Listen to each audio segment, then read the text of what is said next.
Acompáñenos a tener una mirada cercana a los temas relevantes. A partir de este momento, hacemos Zoom.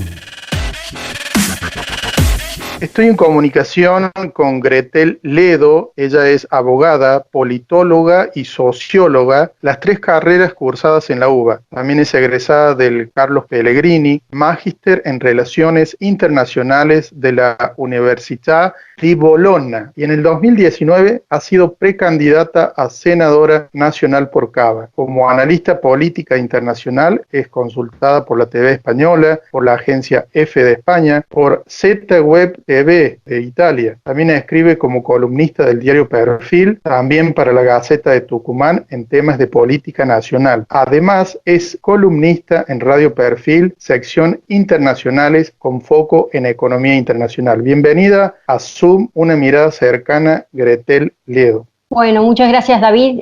Un gusto, la verdad, y gracias por la invitación. Gretel, hemos querido hablar con usted acerca de lo que está sucediendo alrededor del mundo con este tema del confinamiento, la cuarentena, todos encerrados. ¿Podríamos decir que la cuarentena nos aceleró la digitalización de todo? Antes nosotros vamos a convenir que estábamos acostumbrados a usar, por ejemplo, el billete de papel y en forma presencial íbamos y pagábamos todas nuestras cuentas. Y este tema de la nueva normalidad logró que muchos, aún aquellos que no están familiarizados con la tecnología, usaran, por ejemplo, fintech o usaran también transferencias por home banking, cosas que antes no lo hacían. Estoy hablando desde el punto de vista de aquí de Argentina. La pregunta es, ¿estamos en plena mutación de lo físico a lo digital en casi todo? La verdad que lo que estás mencionando, David, es clave, es sustancial el despegue que se dio a partir de este aislamiento social obligatorio, que afectó a todo el mundo en su conjunto. Esto no tiene nada que ver con países ricos y pobres, más o menos desarrollados, ni una cuestión etaria, circunstancial, ni mucho menos, sino que de la noche a la mañana nos invadieron las nuevas tecnologías. Se aceleró este mundo del software y este acceso y esa tendencia creciente hacia la digitalización y de alguna manera afectó sin duda un número de patrones que convencionalmente no estaba preparada la ciudadanía para enfrentarlos. Y por ahí quizás me refiero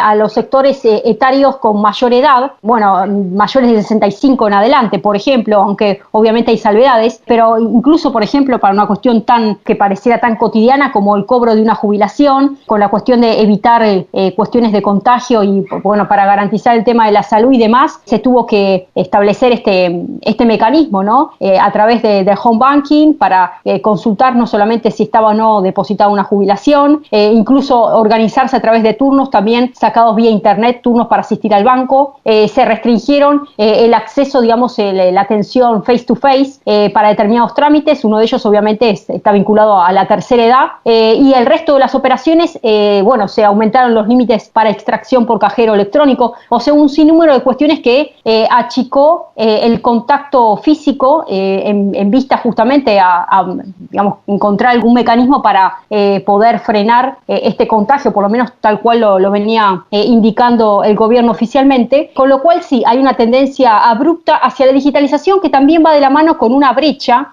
digital y una discriminación negativa, porque ahí es donde digo que los gobiernos no han preparado a lo largo de este tiempo, hay una gran discriminación estructural, de poder acceder a nuevos tipos de tecnologías. No está preparada ni siquiera la tercera edad y tampoco las generaciones que han quedado un poco distantes de estos nuevos patrones de consumo. De alguna manera el mundo fintech, las nuevas tecnologías han invadido la vida cotidiana sin que se haya preparado el sistema social para poder hacerse eco de esa gran demanda. De alguna manera fue un salto abrupto que reforzó la vulnerabilidad. Y ahí quiero un poco traer a colación los dichos de la CEPAL, la Comisión Económica para América Latina y el Caribe, que habla justamente de una profundización en estos marcados desequilibrios equilibrios territoriales en distintos niveles socioeconómicos con diferentes aspectos, donde la tecnología terminó reforzando ese nivel de vulnerabilidad estructural, aumentando la brecha, que si bien siempre lo hablamos en clave de riqueza o pobreza a lo largo del mundo, hoy lo estamos hablando a nivel de acceso o no a las nuevas tecnologías. Entonces hablamos de una gran iniquidad que está influyendo directamente en el bienestar de todos los habitantes. Las tecnologías en este marco no son neutras y de alguna manera van de la mano con una especie de vigilancia, y ahí está la otra arista preocupante, que muchos de los gobiernos no la están teniendo en cuenta porque se están valiendo de estas nuevas tecnologías y estas grandes empresas, estas grandes corporaciones tecnológicas de la mano con la vigilancia privada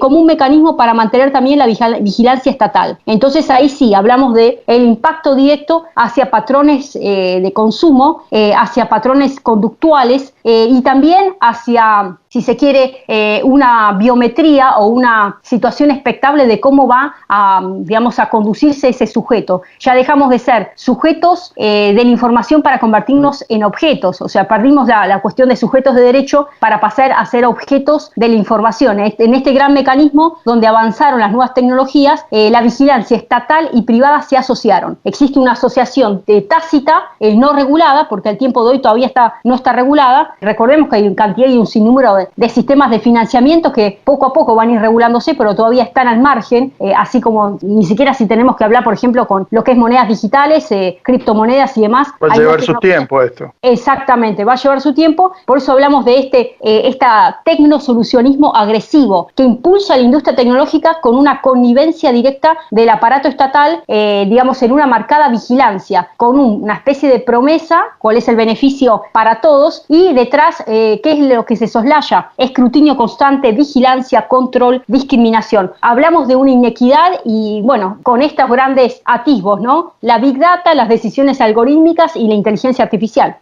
China es un país adelantado en esto del uso de monedas digitales, de billeteras electrónicas, como por ejemplo Alipay, WeChat Pay y ahora el yuan digital. ¿Por qué razón el gobierno chino digitaliza todo lo relacionado al uso del dinero? Bueno, acá está claro que China tiene una estrategia geopolítica que es internacionalizar el yuan digital para debilitar el dólar. Vale decir que quiere desplazar al dólar como una moneda de referencia internacional y está queriendo posicionarse. Fíjense que ya para este año ya viene trabajando en el yuan hace tiempo y lanzó justamente para este año como objetivo final, digamos, un acampe con bombos y platillos de un posicionamiento interesante, y para este mes de octubre al sureste de China las autoridades de Shenzhen aprobaron este lanzamiento como una especie de programa piloto de moneda digital, distribuyendo de manera gratuita 1,5 millones de dólares, ¿sí?, en criptomonedas, lanzados a partir del Banco Popular de China. Y bueno, lo que quiere justamente es organizar una especie de lotería entre 50.000 personas seleccionadas de manera aleatoria,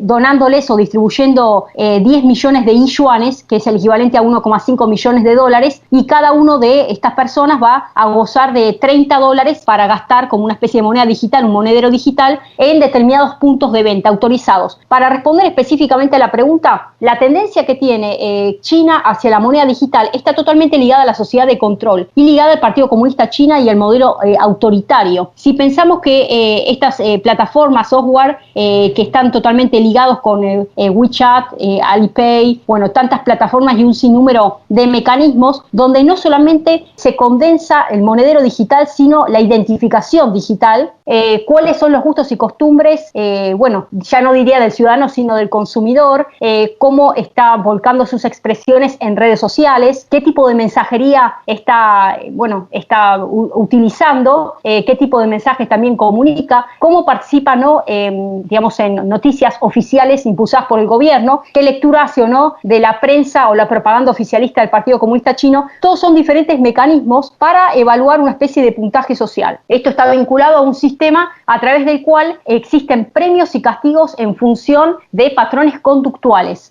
Aquel ciudadano chino que tiende la preponderancia, por ejemplo, a consumo de alcohol, o es agresivo, o emitió cualquier tipo de juicio negativo en contra de una visión oficial de parte de una noticia de parte del gobierno, o bien... la lista negra. Claro, exactamente. Aparece en una lista negra, se le baja la puntuación puntuación social, y eso va totalmente en una línea directa con la afección de acceso a un crédito, ¿no? A un crédito, y bueno, y eso también, el perjuicio directo es que no puedo aplicar para nuevos puestos de trabajo, hay una reducción a la hora de una oferta para una universidad, para enviar a sus hijos a la escuela, para salir, para movilizarse, para trasladarse al país, para invertir, para comprar acceso a crédito. Por eso la tendencia creciente que tiene China. ¿Cuál es la diferencia con quizás el euro digital, que también se quiere instalar en la Unión Europea y otras monedas? Es que aquí está por detrás el Partido Comunista Chino y hay un sistema autoritario de vigilancia constante. Es difícil hablar de una autonomía de la voluntad y literalmente ya se han cercenado los derechos y las libertades, se están conculcando los derechos humanos. Hay un sinnúmero de denuncias expresadas al respecto, y esa es la gran connivencia también con el sistema multilateral y los organismos internacionales, que cuando llega el momento tampoco se expresan, porque encuentran en China de manera bilateral un aliado económico, y eso es lo que logró China a lo largo de este tiempo, ir desplazando y rompiendo grandes bloques regionales y estableciendo patrones de alianza bilateral. En ese desplazamiento, China tiene como objetivo central instaurar su mecanismo, su pensamiento único y el parámetro bajo el cual se moviliza. Las nuevas tecnologías hoy por hoy son la frutilla del postre de este gran autoritarismo y cibersoberanía a nivel global. Los ciudadanos chinos usan aplicaciones para casi todo, podríamos decir. Esta hiperdigitalización de esa cultura, de la cultura china, ¿usted cree que se extenderá a todo el mundo? Sin duda, sin duda. Y para responder a esta pregunta un poco hay que leer incluso la Agenda 2030. O sea, acá hay una serie de estándares, digamos de recetas, de parámetros a través del cual se accede o no a ciertos estados o estatus de benécere, ¿no? De posicionamiento y de sociedad en vía de desarrollo con vistas a erradicar la pobreza, desplazar las franjas inequitativas y las brechas que hay, de desigualdad entre más ricos y más pobres, entre naciones más desarrolladas o menos desarrolladas. Definir, digamos, lo que se implica el concepto de marginalidad social. Lo cierto es que bajo todo este paraguas hay un sinnúmero de objetivos que son literalmente prácticamente de cumplimiento imposible, porque siempre existió la diferencia entre los más o menos pudientes. Es muy difícil hoy por hoy pensar en erradicar de manera absoluta la pobreza. Se han abrazado un sinnúmero de objetivos a través del cual hay que implementar una agenda global. Dentro de esa agenda global, el objetivo primordial es achicar las libertades de los Estados-nación. A medida que los Estados-nación de alguna manera han fracasado a la hora de querer llevar soluciones concretas a las demandas de los ciudadanos, aparece el sistema supranacional, estos grandes marcos y estos grandes organismos internacionales que tejen visiones globales para problemas globales, porque se han apropiado de agendas globales, que también está metido ahí el ambientalismo, todo lo que es cambio climático, ideología de género y un sinnúmero de cuestiones, donde la tecnología, las nuevas tecnologías ocupan un lugar central. Esto está ligado a la tecnología, obviamente, de la previsibilidad que se genera a partir del algoritmo. Entonces, esta tendencia hacia vender el acceso directo hacia una vida más cómoda, más accesible, más digital, para disminuir brechas de distanciamiento, social, económico y en un sinnúmero de áreas, hace que las nuevas plataformas digitales y las nuevas tecnologías, los software, esta tendencia hacia la modificación abrupta de lo que fue los modos de producción tradicionales, llevan a esta nueva hiperdigitalización como una especie de cultura de consumo que hoy por hoy ya cobra un lugar sustancial en la agenda a nivel global. China lo sabe y lo saben un sinnúmero de países que hoy por hoy ya lo están poniendo en práctica. El problema es cuáles son las consecuencias, ¿no? Si está preparado y ayornado el mercado laboral, porque acaba de ocurrir un desplazamiento forzado y una cantidad de trabajos que artesanalmente se llevaban a cabo, al aparecer la mecanización abrupta, van a quedar literalmente fuera del margen de la inserción. Y ahí es donde vuelvo a decir que esta pandemia aceleró los tiempos para una abrupta irrupción de la digitalización de la vida cotidiana, no dejándole el margen suficiente a los estados para un ayornamiento puertas adentro del sistema laboral, la legislación laboral, el sistema educativo, porque hoy los jóvenes de hoy todavía no están al tanto y no están ni siquiera con las herramientas suficientes como para lograr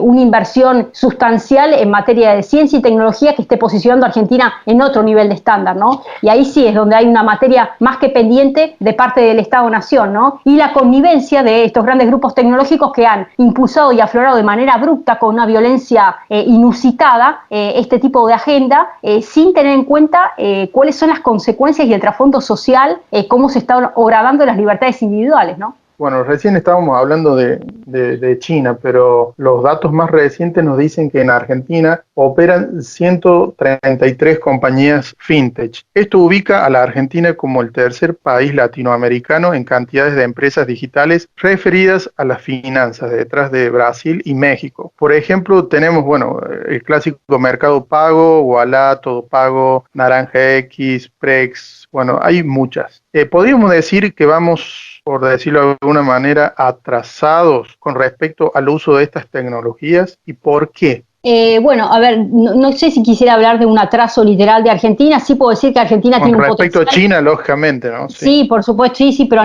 yo me refiero a nivel América Latina, puntualmente acá en la región, ¿no? Respecto a lo que es América Latina, no, Argentina está muy bien posicionada, tiene, un gran expertise, pero aún así siguen siendo pocos y contados la cantidad, de recurso humano capacitado para eso. Acá tiene que haber una revolución en todo el sistema educativo. Desde corta edad ya se impulse estos nuevos conocimientos que se llama el conocimiento ligado a las nuevas tecnologías, ¿no? Es fundamental porque hoy por hoy el conocimiento de la información, las nuevas tecnologías, la era de la información ya literalmente está entre nosotros y hoy por hoy es uno de los bienes que mayor valor agregado tienen a la hora de exportarse, con lo cual es fundamental que Argentina invierta sustancialmente en las nuevas generaciones. Y si hablamos, por ejemplo, de los sistemas tradicionales y el mercado tradicional laboral, va a haber que pensar en una revolución aceitada y que no impacte tan abrupto de manera tal que existe una brecha digital, porque hoy lo que se ve es esa brecha digital. Por más que Argentina haya avanzado y tiene buen expertise en el tema, aún así existe una brecha digital sustancial. Si no, no estaría el conflicto que hoy existen con los sindicatos, con los medios tradicionales, mecanismos tradicionales de trabajo. Es como si la cuarta revolución industrial estuviera ya entre nosotros,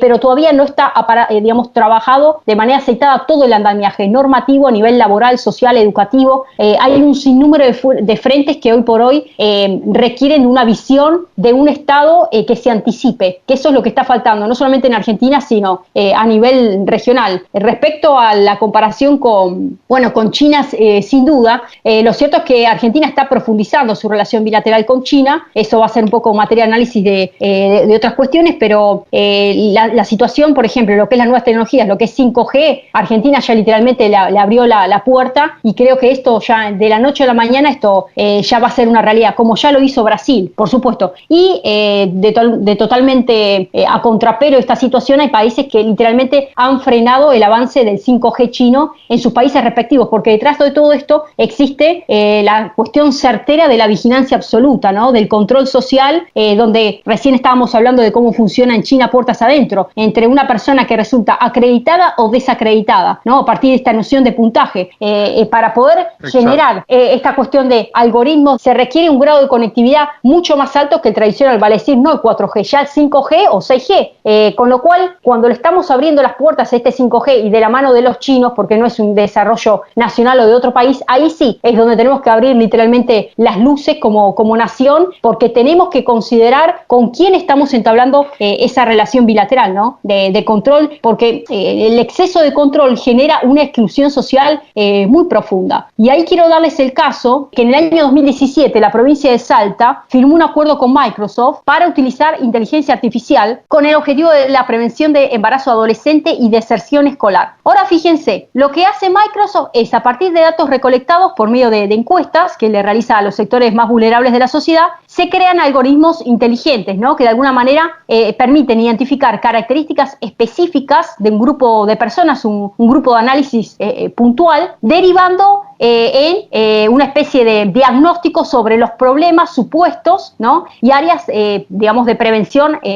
a ser abordadas de parte del Estado. Entonces, de alguna manera, se crea una especie de patrón conductual. Se mide cuáles son las costumbres sobre ese universo de análisis, porque en términos sociológicos se denomina universo de análisis a una composición, social de personas con determinados parámetros que las identifican como tal. Por ejemplo, embarazo adolescente. Entonces ahí tenemos un universo de análisis. Ese universo de análisis se detectan cuáles son los patrones sobre los cuales realizan su vida cotidiana, qué tipo de contactos hacen, qué tipo de prácticas tienen, cuál es su relación con el tema del embarazo adolescente, y ahí se realiza una especie especie de pronóstico, de planificación a partir de un algoritmo inteligente sobre qué tipo de problemáticas podrían, digamos, detectarse en torno a ese universo de análisis. Si uno lo evalúa bien, y esto es delicado, estamos hablando de una injerencia directa de empresas en políticas de Estado, porque se terminan procesando adolescentes identificadas con una situación de bajo riesgo que afectan la privacidad, la autonomía, generan esta especie de potencial de discriminación y con este mecanismo de control sobre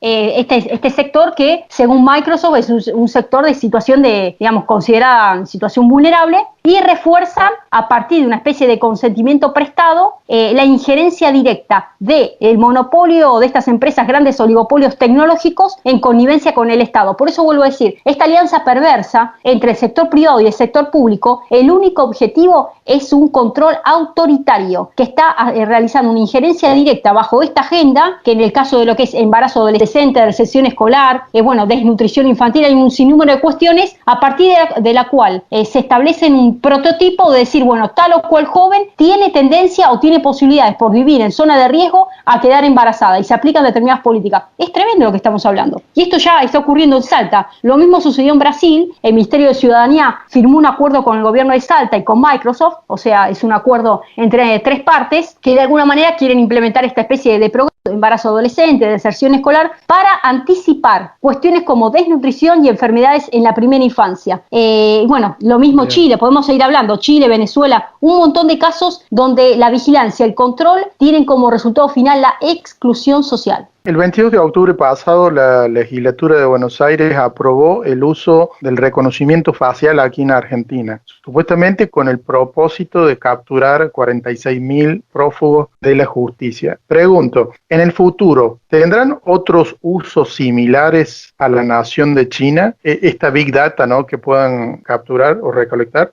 Sin duda, sin duda. Sin duda, porque bajo el paraguas de la seguridad, bajo el paraguas de establecer una justificación de evitar fraudes para determinados beneficios o no, y ahora después les voy a hablar del caso de Brasil, que es lo que sucedió con este tema de reconocimiento facial, se allana el camino para crear una especie de cibersoberanía, una especie de poder de policía de un Estado vigilante, digamos, a partir de los usos de la tecnología que están invadiendo la privacidad, ¿no? Y de alguna manera, a partir de eso, se puede trazar un hilo conductor directo hacia lo que está sucediendo en China. Es una especie de resultado final de hacia dónde nos lleva este gran túnel llamado las tecnologías de control, a partir de la biometría, de la inteligencia artificial, de los sensores, a partir de la moneda digital, ¿sí? O sea, más que nada la billetera digital o el monedero digital, el tema de la identificación digital, la portabilidad, numérica y sin hablar de llaves de seguridad para acceso a tu vivienda a partir de un dispositivo que esté cargado dentro del celular. O sea, la supresión de llaves a partir, digamos, de ciertos mecanismos que lo van a vender como seguro, pero van a estar cargados en un portátil. Entonces, todas las llaves, todo lo que es claves, identificación digital, registro de vacunación, todo eso unificado en patrones, conductas, gustos y disgustos, opiniones o no, hacen de que se pierda la singularidad, o sea, la noción misma identitaria de libertad. Y en el caso de Brasil, hace unos años, hace muy poquito en Sao Paulo se implementó este tipo de cámaras de reconocimiento facial público, justificando de que iban a evitar el fraude para el uso de beneficios sociales, asociados a aquellos que tenían la tarjetita para descuento de adultos mayores, estudiantes y personas con discapacidad. El resultado final, bloquearon 300.000 tarjetas que supuestamente estaban utilizadas de manera, no por sus titulares, pero si uno se pone a pensar, bajo ese paraguas de para qué se utiliza una tarjeta de transporte, están haciendo un identikit facial y también, un prototipo de, en términos, por ejemplo, de seguridad, un prototipo incluso hasta de delincuente, porque se establece una especie de patrón, facial, y a partir de ahí se establece, un parámetro de cómo puede llegar a comportarse tal o cual persona. Y esto estoy hablando ya de la teoría de la pena, ¿no? En sistema penal, ni bien arrancó el sistema penal, se establecía una especie de identikit facial y eso establecía una especie de parámetro que si la persona podía llegar a ser un delincuente o no. O sea, es bastante delicado esto del tema del identikit, ¿no? Venimos hablando y casi trazando una línea, por eso va la siguiente pregunta. ¿Podríamos decir que se está preparando Argentina para tener una cibervigilancia similar a la que ya tiene China hace varios años? La verdad que si yo tengo que hacer un análisis actual, tal cual estamos ahora parados en el aquí y ahora, mi respuesta es afirmativa. Es afirmativa por el tipo de decisiones que está tomando el gobierno actual, y hay una tendencia inusitada que va hacia este camino, y por el tipo de alianzas que se están estableciendo con el compromiso directo de áreas sustanciales de patrimonio nacional, de recursos y demás con China. Eso realmente es preocupante. Recursos naturales, áreas estratégicas, políticas de Estado, que le están dando a los chinos una participación sustancial. Y no estamos hablando de una relación con cualquier país, sino con un país específico, con un modelo totalmente autoritario, que trabaja sobre y pivotea sobre el eje del autoritarismo y la vigilancia y el control, y pondera una serie, digamos, de estándares de conducta que se espera del ciudadano modelo, ¿no? El ciudadano modelo tal cual lo prevé el Partido Comunista Chino. Indudablemente esta pandemia sirvió para establecer una especie de paraguas de temor mortis, ¿no? El temor a la muerte. Entonces, este temor a la muerte, el temor a ser contagiado, el temor a contagiar a otro, estableció una ruptura sustancial en los parámetros convencionales de convivencia social, que le ha delegado de manera directa y no de manera formal, sino implícita, y hoy ya es explícita, el control y el dominio absoluto sobre nuestras decisiones personales sobre el gobierno estatal, ¿no? Ese gran esparato, ese gran monstruo que es el Estado, en connivencia con estas corporaciones tecnológicas. Por eso vuelvo a decir, hay una partida doble y que todo cierra en una misma fórmula, ¿no? El control absoluto sobre la identidad y digamos, la libertad del hombre, ¿no? Del individuo en sí. Eso es lo que hoy vemos, esta situación. Se han creado los mecanismos para el empobrecimiento espiritual, anímico, y me refiero a espiritual porque hay una especie de decadencia moral, hay una especie de desazón, de desconcierto, donde ya no es que se descree de la clase política, ya el ser humano está en una situación inerte, frisado, como no tiene posibilidad de reacción. El gobierno nacional, y no hablo solamente de esto, sino en general en la mayoría de los países de América del Sur, han logrado, digamos, asentar esta teoría de que es necesaria una mayor presencia del Estado para velar por la vida misma, porque ya no estamos hablando de velar por determinados derechos, acceso a educación, acceso a mayor trabajo, o cómo erradicar la pobreza, cómo hacer para disminuir los grandes disimilitudes que genera hoy el empobrecimiento a partir del impuesto directo, que es la inflación, la escalada inflacionaria que hoy está atravesando nuestro país, cómo se está depreciando poco a poco, ya a pasos agigantados el peso. Hay un sinnúmero de frentes que Argentina tiene abiertos, pero se subsume en uno, y ese es el discurso sobre el cual se monta el gobierno, que es la vida. Entonces, yo como Estado te estoy protegiendo, te estoy asegurando la vida, pero a cambio me tenés que dar un cheque en blanco, una hoja en blanco. Bien. Con tu firma a pie de página, donde se habilita un sinnúmero, digamos, de mecanismos donde no tienden a ser discutibles, porque si hablamos del Parlamento, el Parlamento hoy no existe, hoy brilla por su ausencia, no hay Parlamento, no hay una voz que represente al pueblo, no hay una voz que represente a las provincias, no hay Senado, no hay Cámara de Diputados, hay un poder único, central, que se ha colocado en connivencia con la agenda global y con estas grandes corporaciones tecnológicas. Gretel, en forma resumida, porque es la última pregunta, ¿qué intereses tiene China actualmente en Argentina? Bueno, la verdad que es un sinnúmero de frentes. Puedo detallar de manera somera el tema de la pesca, producción porcina, hidrovía Paraná-Paraguay, el litio, el oro, energía nuclear y 5G. Son muchos los frentes. Para el caso puntual, por ejemplo, de la pesca, ahora estamos en un momento más que importante para China, porque está en vista, según indicaciones de Xi Jinping, en abrir proyectos portuarios de gran calado, con inversiones superan los 3.000 millones de dólares. Ya estuvieron haciendo estas inversiones en todo lo que es la costa atlántica de África, y ahora están colocando su ficha en el Atlántico Sur frente a Sudamérica, puntualmente en Uruguay. O sea, hablamos de enclaves pesqueros chinos que están pescando fundamentalmente en la milla 201, a cargo de una empresa que es la china Shandong Baoma Fishing Group. Está pescando con licencias de pesca que ya había adquirido de la época de Malvinas en su momento, y el objetivo es abrir un gran puerto para evitar estas 11.000 millas náuticas hasta el puerto de origen. Esto va a traer un impacto ambiental sustancial que va a tener un perjuicio directo sobre Argentina, porque se está depredando todo lo que es las aguas de Sudamérica en lo que es Atlántico Sur, y fundamentalmente el desastre ambiental en torno al calamar, ¿no? Que es el alimento principal de especies como la merluza común, bueno, cachalote, pingüinos y demás. Los pesqueros de Mar del Plata hace muy poquito advirtieron una preocupación de captura, nefasta que se está haciendo sobre la línea de 200 millas, 50 barcos que se están llevando 50 toneladas, y hablamos de prácticamente, un sector que por día está llevando 2.500 toneladas de calamar de manera ilegal, y hay una ausencia de poder de policía claro en lo que es la soberanía marítima. No se está protegiendo la soberanía marítima ni en Argentina, y Uruguay de alguna manera tampoco está reaccionando. Ahí tenemos un perjuicio directo con el tema de la pesca. Los chinos están en una situación deficitaria a nivel alimentario porque está cada vez más la población con mayor demanda y ya basta con la producción que están realizando y se están valiendo de nuevos destinos. Por esto del puerto de Uruguay hay que prestar muchísima atención. Por otro lado, ahora en noviembre se va a firmar un MOU, un memorando de entendimiento ya está listo para ser cerrado con Argentina por el tema de la producción porcina, y esto sí que es sumamente preocupante porque,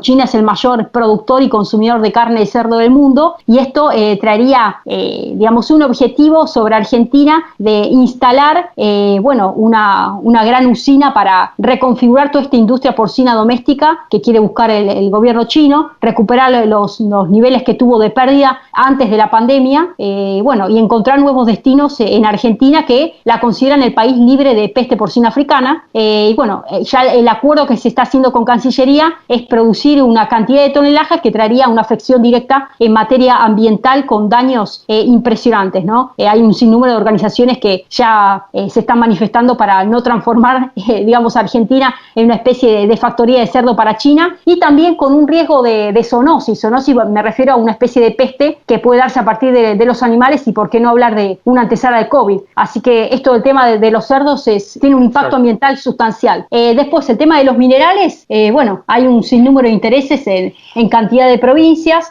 Recordemos que Argentina es el tercer productor mundial detrás de Australia y Chile de litio, y China tiene un interés directo porque el litio es el insumo clave para fabricar baterías de industria electrónica, telefonía celular, computadoras portátiles, cámaras, las baterías para autos eléctricos, tablets, smartphones. Entonces aquí hay un objetivo específico, y también para extraer el litio hay un impacto ambiental sustancial. Para extraer litio se requiere perforar salares que ya llevan justamente a un perjuicio directo sobre lo que es el agua dulce. O sea, todo el tipo de inversiones que está queriendo hacer China acá, que ya son un hecho, traen un impacto ambiental y con una gran promesa, con un financiamiento flexible, con condiciones de devolución de dinero que parecieran accesibles para el país, con grandes promesas de inversión, mano de obra china, material chino, y cuando llega el momento, Argentina no tiene la suficiente capacidad como para ejercer una veeduría, ni siquiera la acción de oro, o sea, no tiene la posibilidad de tener más del 51% accionarios, sino que China maneja cuáles son las condiciones, y el territorio donde se asientan los chinos ya literalmente se pierde la soberanía territorial sobre ese territorio específico, ¿no? Ahí está el gran problema, donde se encuentran las condiciones, de hambre por grandes recursos o grandes inversiones, que es lo que está sucediendo no solamente en Argentina, sino en una cantidad de países, en Brasil, en Uruguay y en otros más, con unas grandes promesas de inversiones, y cuando llega el momento, los chinos abordan, y desembarcan con una consecuencia directa de pauperización ambiental, social, productiva, y después literalmente difícil erradicar esa situación. Y las concesiones son a gran cantidad de años, con una supuesta facilidad crediticia para reembolso, pero el ejercicio de la soberanía y el control de policía lo pierde absolutamente el gobierno nacional. Y ahí está el gran perjuicio, y qué tipo de alianzas tenemos que hacer como Estado, qué tipo de alianza tiene que velar Argentina. La Unión Europea en este momento está discutiendo justamente hasta dónde abrir las puertas a China, porque ha realizado una injerencia directa en Alemania, en Italia, en Francia, con grandes inversiones comprando desde hectáreas hasta industrias, puertos, nichos productivos específicos que crean una dependencia directa, porque cuando el socio comercial viró para Argentina ya en este año, dejó de ser Brasil el principal socio comercial para ocupar China ese lugar, que es lo mismo que le sucedió a Uruguay, a Brasil y otros otros tantos países de América Latina, hace que cualquier tipo de disputa o cualquier tipo de situación de avasallamiento que ejerza China sobre Argentina, Argentina va a tener que callarse la boca. No tiene posibilidades de revertir esa situación. ¿Por qué? Por la dependencia crucial que genera esta relación bilateral totalmente asimétrica. Ese es el gran prejuicio. O sea, hay una situación de necesidad absoluta que están aprovechando los chinos y el gobierno nacional no está poniendo frente a esa situación. Esa es la cuestión clave que hoy tenemos que analizar. Gretel, ¿en qué redes sociales la gente puede saber más sobre sus trabajos? Bueno, recomiendo que puedan suscribirse a YouTube, al canal de YouTube, porque ahí subo todas las entrevistas, me buscan como Gretel Ledo y están todas subidas ahí al día, que puedan suscribirse. Después en Twitter, Gretel Ledo, como en Twitter estoy, y bueno, ahí subo todas las columnas. Después, bueno, el resto de las redes sociales también, me buscan como Gretel Ledo o en Instagram Ledo Gretel, pero fundamentalmente en YouTube, que están todos los materiales audiovisuales, y en Twitter, que, las columnas escritas las subo ahí, a partir de esa red. Excelente contenido el que hemos charlado, Gretel. Bueno, gracias por tu tiempo y será hasta la próxima. Sí, bueno, muy amable David, y creo que lo más importante es generar conciencia. Estamos en tiempos delicados, espirituales también, como humanidad, mantenernos firmes con nuestras convicciones y empezar a ser un poco más críticos de lo que leemos, y que toda información que llega a nosotros empecemos a ver la otra pata, la otra cara de aquello que nos informa, porque mucho de lo que nos venden como información en realidad es desinformación. Muchas gracias. Gracias. Hasta aquí Zoom, una mirada cercana a los temas relevantes. Visítenos en Facebook. Zoom, una mirada cercana.